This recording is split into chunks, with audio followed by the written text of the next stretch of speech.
Hello students, स्वागत है आप सभी का study Mantra by NK channel पर।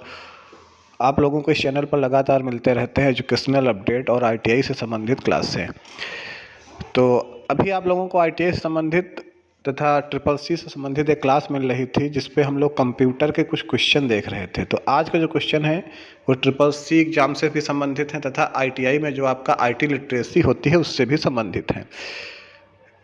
क्वेश्चन सेट के हम लोग 9 हिस्से देख चुके हैं। आज का हम लोग देखेंगे, आज के वीडियो में पार्ट 10 देखेंगे जिसमें कि हम लोग 15 क्वेश्चन और नए देखेंगे। तो आइए बिना देर के शुरू करते हैं ये क्लास आपके ट्रिपल सी के साथ साथ आईटीआई स्टूडेंट्स के लिए भी क्या है ज़रूरी है। जिन्होंने ट्रिपल सी नहीं की है तो ट्रिपल सी के लिहाज से देखें, तथा जिन्होंने ट्रिपल सी कर रखी है, अगर आईटीआई कर रहे हैं तो आईटीआई, तथा अन्य ऐसा कोई भी एग्जाम जहाँ पर कंप्यूटर क्वेश्चन आते हैं उसके लिए क्लास क्या हो सकती है, बहुत ज़्यादा महत्वपूर्ण हो सकती है।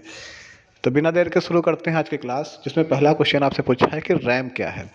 लगभग सभी स्टूडेंट्स को पता होगा रैम क्या है। रैम एक मेमोरी है जिसका पूरा नाम होता है रैंडम एक्सेस मेमोरी। पूरा नाम इसका क्या होता है? रैंडम एक्सेस मेमोरी होता है। ये एक प्राइमरी और वोलाटाइल मेमोरी है, ये बात भी आपको ध्यान रखना है। तो रैम क्या है? रैम एक मेमोरी है।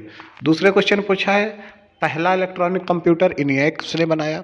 तो स्टूडेंट्स आपसे यही क्वेश्चन पूछ सकता है कि पहला इलेक्ट्रॉनिक कंप्यूटर है कौन सा। तो जब पूछा जाएगा पहला इलेक्ट्रॉनिक कंप्यूटर कौन सा है तो बताओगे आप लोग इनिएक है। पहला इलेक्ट्रॉनिक कंप्यूटर कौन है? इनिएक। इनिएक का पूरा नाम होता है electronic numerical integrator and calculator. ये इनिएक का पूरा नाम है, electronic numerical integrator and calculator.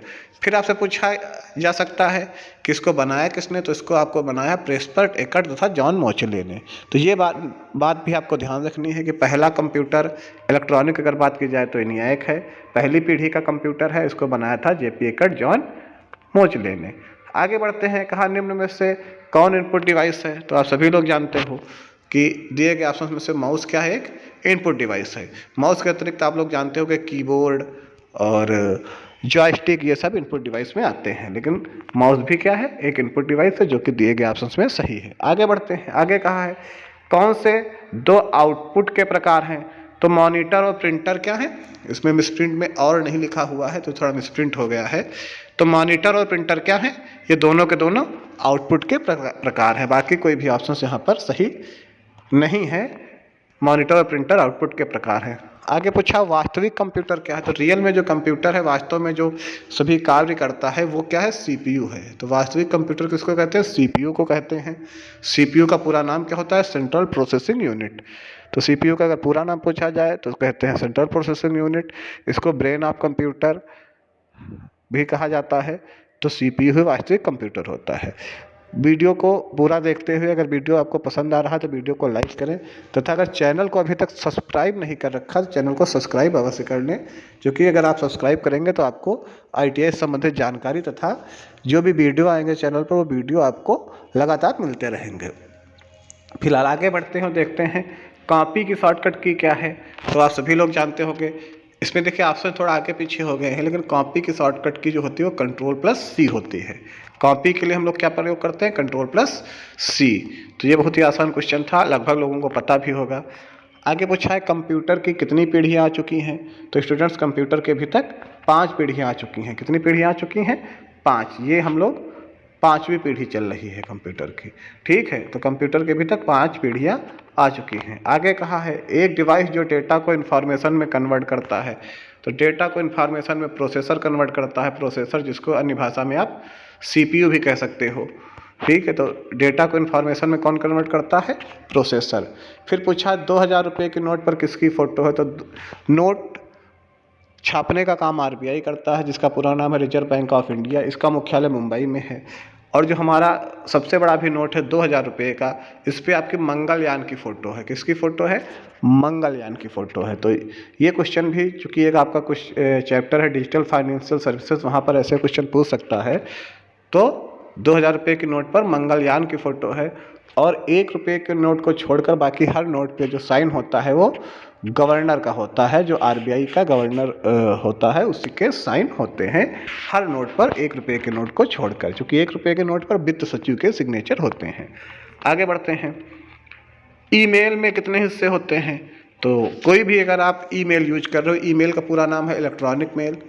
इस क्वेश्चन से और भी आपको याद रखना है कि ईमेल को भेजते समय हम लोग SMTP प्रोटोकॉल का प्रयोग करते हैं। किस प्रोटोकॉल का? SMTP, simple mail transfer protocol. और किसी भी ईमेल के दो हिस्से होते हैं। एक होता है उसका यूजर नेम। ईमेल के कितने हिस्से होते हैं? दो हिस्से होते हैं। एक होता है उसका यूजर नेम, फिर @ के बाद में उसका होता है डोमेन नेम। तो ये बात भी आपको ध्यान रखनी है कि एक ईमेल के आपके दो हिस्से होते हैं, यूजर नेम और बाद में उसका डोमेन नेम। उदाहरण की अगर बात करें, मान लीजिए किसी का ईमेल आईडी है, जीमेल पे बना हुआ है, मान लीजिए abc@gmail.com, ये मान लीजिए किसी का मेल आईडी है। तो इसमें क्या हुआ देखो, इसमें यूजर नेम क्या हो गया? ABC हो गया उसका यूजर नेम, और gmail.com क्या हो गया? Domain name. तो एक ईमेल के दो हिस्से होते हैं। ठीक है, आगे बढ़ते हैं क्वेश्चन नंबर 11 की तरफ। उसमें कहा ईमेल में ई क्या है? तो ईमेल में ई का मतलब इनमें से कोई नहीं, क्योंकि ईमेल में ई का मतलब होता है इलेक्ट्रॉनिक्स मेल। तो इसका मतलब ही होता है इलेक्ट्रॉनिक्स, लेकिन यहाँ पर ऑप्शन दिया है इंसर्ट इलेक्ट्रॉन और इलेक्ट्रिक, तो इनमें से कोई नहीं, क्योंकि ई का मतलब होता है इलेक्ट्रॉनिक्स। आगे बढ़ते हैं क्वेश्चन नंबर 12 में कहा ISP का पूरा नाम क्या होता है? तो ISP का पूरा नाम होता है इंटरनेट सर्विस प्रोवाइडर, जो कि सी ऑप्शन में आपका दिया है, ये बिल्कुल आपका सही हो जाएगा। जो भी कंपनी हमको इंटरनेट एक्सेस करने की सुविधा देती है उसको ISP कहते हैं। तो ISP का पूरा नाम इंटरनेट सर्विस प्रोवाइडर। और भारत का सबसे पहला ISP जो था वो था VSNL, विदेश संचार निगम लिमिटेड।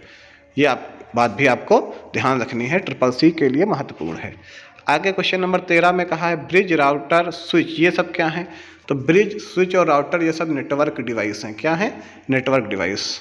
वीडियो आप लोगों को कैसा लग रहा है? तो सभी स्टूडेंट कमेंट बॉक्स में इस बारे में बताएंगे कि वीडियो कैसा लग रहा है। वीडियो पे अपना फीडबैक जरूर देंगे। आगे है अगला क्वेश्चन पूछा है GUI का पूरा नाम क्या है? तो GUI का पूरा नाम होता है ग्राफिकल यूजर इंटरफेस। क्या होता है? ग्राफिकल यूजर इंटरफेस, GUI का पूरा नाम होता है। आगे आपका क्वेश्चन है कि निम्न में से क्या कंप्यूटर की विशेषता नहीं है? तो गति कंप्यूटर की विशेषता होती है, भंडारण ये भी कंप्यूटर की विशेषता है, सक्षमता ये भी कंप्यूटर की विशेषता है, अबेकस ये कंप्यूटर की विशेषता नहीं है, बल्कि प्रथम गणना यंत्र का नाम है अबेकस। तो कंप्यूटर की विशेषता क्या नहीं है? अबेकस। तो इस तरीके से स्टूडेंट्स आज के 15 क्वेश्चन कंप्लीट होते हैं। 15 क्वेश्चन आपको कैसे लगे इस बारे में अपना फीडबैक कमेंट सेक्शन में जरूर दें। मिलते हैं आपसे किसी अन्य दिन किसी अन्य वीडियो में, तब तक के लिए आप लोग खुश रहिए। जय हिंद।